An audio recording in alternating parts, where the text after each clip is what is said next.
पण सर आता मंत्रोपचाराद्वारे म्हणजे काय काय आपल्याला फिक्स करता येतं का? कारण मी हा प्रश्न का विचारतोय की आजकालच्या मेडिकल सायन्स वर्ल्ड याप्रमाणे आपल्याला काही झालं तरी आपण पहिलं डॉक्टरांकडे जातो. काय गरज आहे? आणि एक्झॅक्टली गरज म्हणजे काय की आता ही विद्या जे आपण म्हणतो ही विद्या किंवा हे ज्ञान जे आहे हे आजपर्यंत एवढं कमर्शियल लेवलला आलं नाहीये का? म्हणजे जर आपल्याला हवं असतं तर डॉक्टर्सचे धंदेच बंद पडले असते जर हे सगळ्यांना जागतिक ज्ञान असतं हे तर की म्हणजे मी एखाद्या क्लिनिकमध्ये गेलो जिकडे मला मंत्र देत आहेत आणि मी ते मंत्र घरी येऊन 11 वेळा म्हणायचे 22 वेळा म्हणायचे जे काय असेल सगळ्याशास्त्र आहे ते पण. हा पण मग असं म्हणजे हे या ज्ञानाला असं एवढे हे का नाही मिळालं प्रोत्साहन किंवा आपण असं कुठे कमी पडलो जगाच्या दारात? पैसा ही चीज कधीपासून पुढे आली हो मुख्य? अगदी काळाच्या सुरुवातीपासूनच. नाही सुरुवातीला कुठे पैसा होता? हा म्हणजे जेव्हा किंवा त्यावेळेला आपल्याकडे तर बार्टर सिस्टमच होती. बरोबर. 12 बलुते आणि हे वगैरे. तुम्ही माझ्यासाठी काम करा मी तुमच्यासाठी करतो. पैसा हा प्रकारच नव्हता. बरोबर. किंवा धान्याच्या ह्याच्यात व्यवहार चालायचे. हे ज्या वेळेला युरोपियन लोक, तुम्ही मला सांगा की तुमच्या म्हणजे आमच्या लहानपणी आम्ही बघितलंय की बीपी जे आपल्या सध्या आपण ज्याला डायबिटीस म्हणतो 180 140 नॉर्मल. त्यावेळेला नाडीशास्त्र होतं म्हणजे ती सजीवाची केलेली परीक्षा होती. आदल्या दिवशी तुम्ही काय जेवलात हे सांगू शकत होते लोक.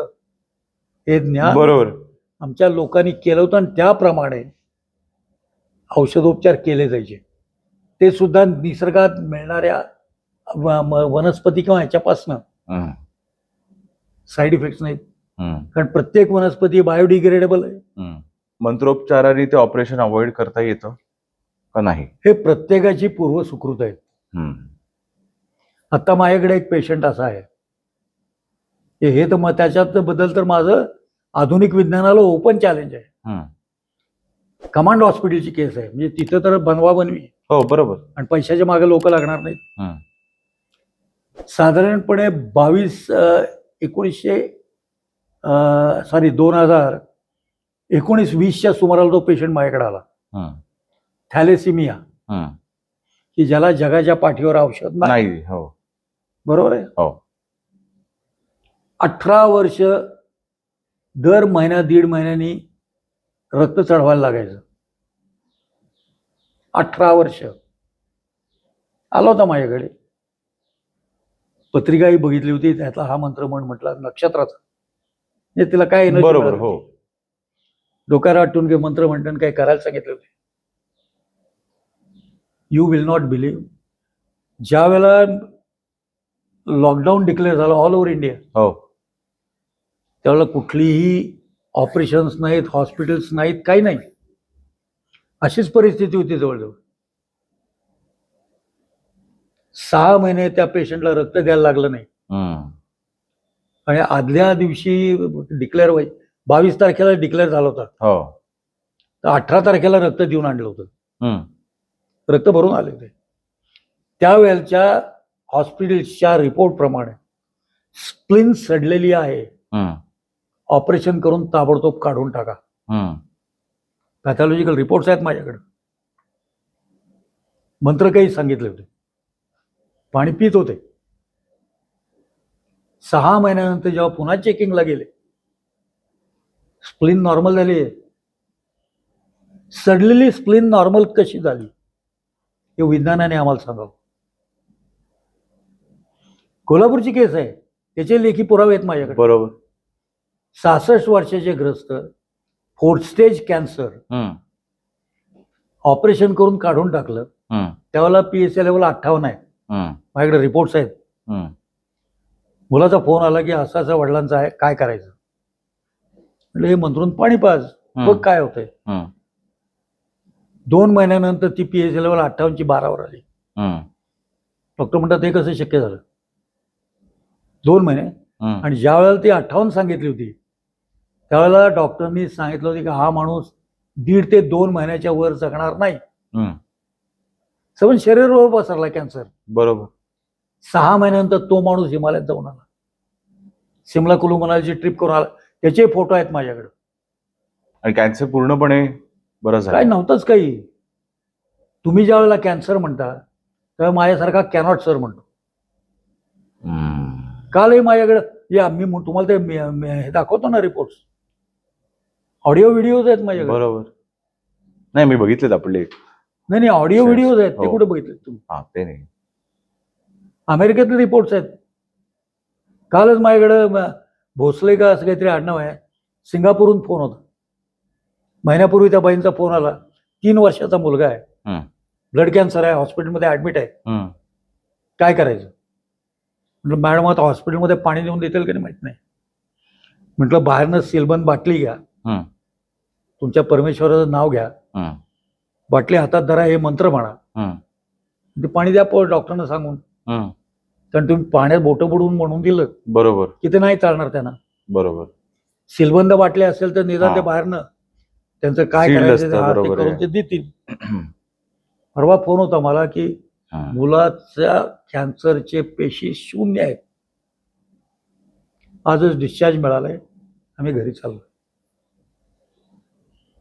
काय पाहिजे? खरंय.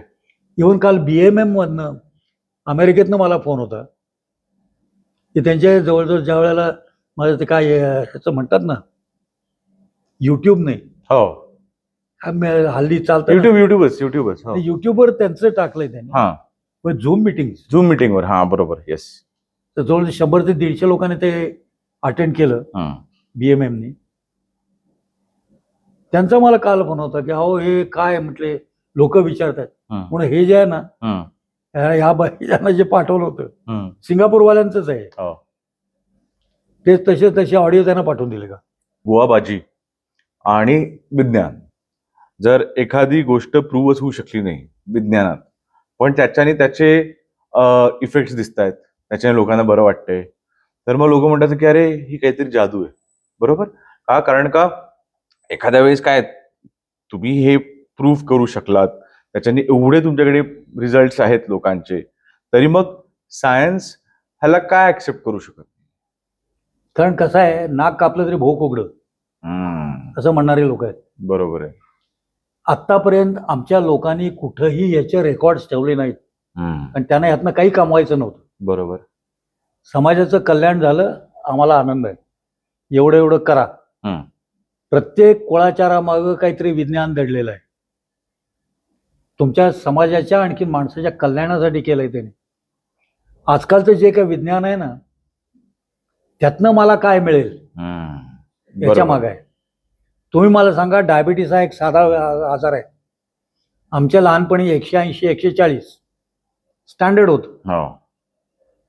या लोकांनी यांची औषधं खपावीत म्हणून ते 140 100 केलं. ओके. मध्यंतरीच्या काळात 15 वर्षापूर्वी 160 120 ही जरी रेंज असली तरी ऑपरेशन्स करत होते. बरोबर. आताच्या ह्याच्याप्रमाणे ते 120-80 केली आहे. तुम्ही कोणावर विश्वास ठेवणार आहे? खरे. आणि एवढं करून कुठला डॉक्टर तुम्हाला गॅरंटी देतो?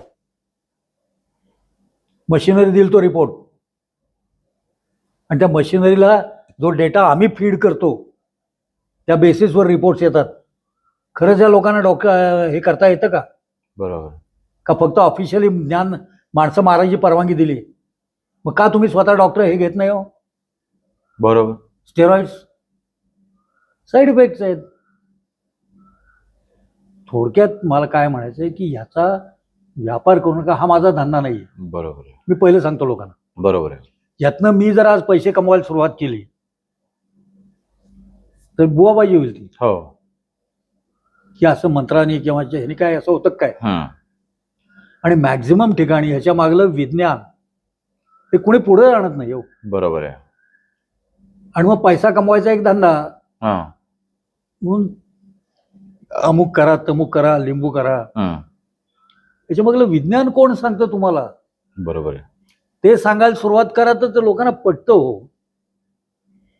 आम्ही एक म्हणतो, तुम्ही बरे झालात, का झालात, कशामुळे झालात, तुम्ही औषधोपचार घेऊ नका असं मी कधीच सांगत नाही. तुम्हाला जे करायचं ते खुशाल करा. बरोबर. सायमल्टेनियसली हे करा. तुम्ही औषधांनी बरे होताय का मंत्राने बरे होताय याच्याशी मला देणं घेणं काही नाही. बरोबर. कारण नाही मी माझ्या खिशातलं काढून तुमच्या खिशात घालतो. बरोबर आहे. भोग भोगून झाले की योग येतात आणि योग आले की कोणीतरी भेटतात, मार्ग मिळतात. बरोबर आहे. असं माझं मत आहे. खरे. तर सर असं विचारायचं मला की मंत्रसाधना ही कशी करावी? काय ठराविक जागीत बसून काय Basically- कसं, किंवा कुठला तरी जसं आपण म्हणजे आपण साधना जशी करतो तर त्या प्रकारे काय करायला लागते? नाही, बेसिकली किंवा- ही स्पंदनांशी शास्त्र निगडीत असल्यामुळे हम्म, शुद्धता पाळणे हम्म, एवढं आहे. मग त्याला काळ वेळ स्थिर काही नाही. बर. माझ्या दृष्टीने शुद्धता पाळा. हम्म, म्हणून आम्ही लोकांना जे सांगतो की आंघोळ झाल्या करा. हम्म, कारण पाणी अंगावर, पाण्याला निषिद्धपणा नाहीये, बरोबर ते दूषित नाहीये. बरोबर. किंवा इव्हन विभूती नावाचा जो प्रकार आहे, होमातली ह्याच्यातली राख जी म्हणतो आपण, त्यालाही दोष नाहीये. हम्म, म्हणजे इव्हन हे मलाही एकदा प्रॉब्लेम आला होता असा की खिशात पुडी होती बर. हा. विभूतीची, आणि अनफॉर्च्युनेटली काय माहित नाही, माझे एक नातेवाईक वारले हम्म, म्हणून मला स्मशानात जायला लागलं. हम्म, त्या पुडीचं करायचं काय? बरोबर. मग मी विचारलं होतं गुरुजींना. ते म्हटले, अरे पाणी विभूती याला दोष नाहीयेत, हम्म, वापरती. जे काहीला दोष आहेत, काहीला दोष नाहीयेत. हम्म, म्हणून तर काही वेळेला सांगतो ना की माणूस हलू शकत नाही, हम्म, लावा विभूती. हम्म, सरते शेवटी सांगितलं ना, बाकी काही नाही, फक्त स्पंदन आहेत. बरोबर. मला काय विचारायचं, घरावर आपण शुभ यंत्र, लक्ष्मी यंत्र, त्यातनं मिळणारी अं, स्पंदनं त्याच्यातनं खरंच म्हणजे जर त्या मंत्राची प्रॉपर सिद्धी केली त्या यंत्रावर नाही, तर त्याच्यात खरंच मिळू शकतं आपल्याला सक्सेस. इव्हन तुम्ही करून बघा ना की आपल्याकडे काही मंत्र आहेत, बरोबर. ते कागदावर लिहा, बाहेर दाराला चिटकून ठेवा. हा. पूर्वी आपल्याकडे उंबरे होते, हो. आम्ही उंबरे सारवत होतो, हो. त्याच्यावर रांगोळी काढत होतो. हो. का हो? पूर्वी घराला उंबरे का होते हम्म, त्याचा कधी विचार केलाय? नाही. की तो एक अडचण आहे की बाहेरची दुष्टशक्ती घरात येऊ नये. हम्म, माझ्या दृष्टीने माणसाला ज्या अडचणी येतात त्याला 3 गोष्टी कारणीभूत आहेत. 10 ते 15% अडचणी या तुमच्या जन्माच्या वेळच्या ग्रहांच्या स्थितीशी बरोबर. 5% अडचणी ह्या तुमच्या वास्तूशी निगडीत आहेत.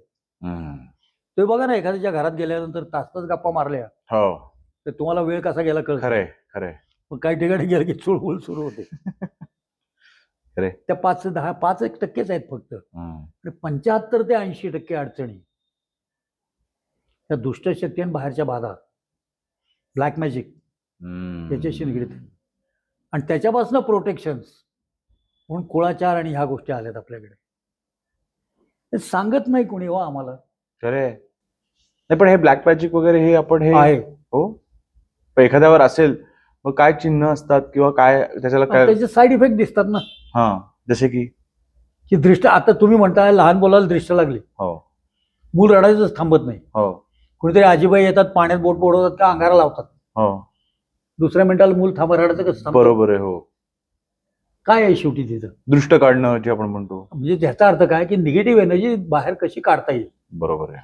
हा सरते शेवटी फक्त स्पंदनांशी निगडीत खेळ आहे, बाकी काही नाही. आणि मग तंत्र, जेव्हा आपण तंत्राकडे येतो, हा तंत्र जे आपण म्हणतो, हम्म. गंडे दोरे, हम्म. किंवा आता तुमच्या हातात अंगठ्या घालता तुम्ही, हो एकच आहे. खडे नाही खडे असतात. हा. बरोबर आहे. त्या खड्याचा आकार बघितलाय का तुम्ही कधी? हो. नाही, वर्ण तुमचे षटकोनी चौकोनी गोल खरे कसा, खरे. हो पण त्याच्या मागल्या बाजूला पिरॅमिड आहे, बरोबर. ते टोकदार पॉइंट आहे, बरोबर. आणि तो पॉइंट तुमच्या बोटाला टच होतो. हो. आमच्याकडं आमच्या शास्त्राच्या दृष्टीने प्रत्येक ह्याच्यावर बोटावर ग्रहांचे हे केलेले आहे त्यांनी. बरोबर. गुरु, हम्म. शनी, शनी, रवी, रवी, चंद्र, हम्म. म्हणजे ती जी स्पंदन आहेत हम्म. त्या ग्रहांपासून मिळणारी, हम्म.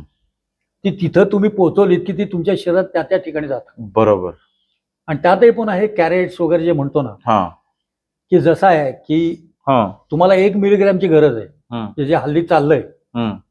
जगामध्ये, तर कंपाऊंडिंग पण झालंय. हम्म.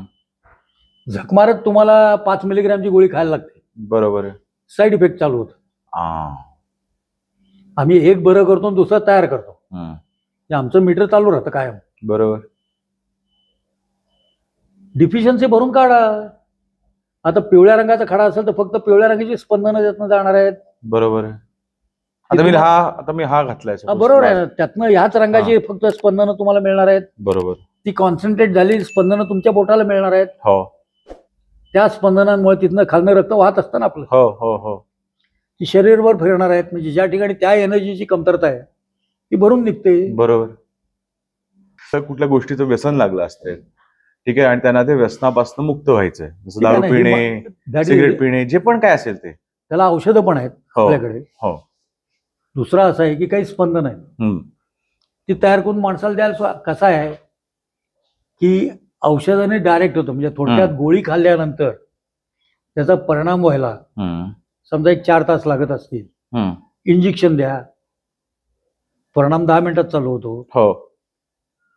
मंत्रशास्त्रामध्ये वेळ लागतो, बर, परंतु तो जो काही आजार आहे तो मुळापासून निघून जातो, दाबला जात नाही. बरोबर. कायम आरोग्यमुक्त संपन्न राहता तुम्ही. आणि काय त्याला साईड इफेक्ट नाही, कुठला औषध नाही, नावा पैसा खर्च नाही. खरे. तुम्ही माझ्यासाठी करत नाही आहेत आम्ही म्हणतो. बरोबर. तुम्ही तुमच्या स्वतःसाठी करताय. करा. तुम्ही बरे झालात, मला वाईट वाटायचं काहीच कारण नाही.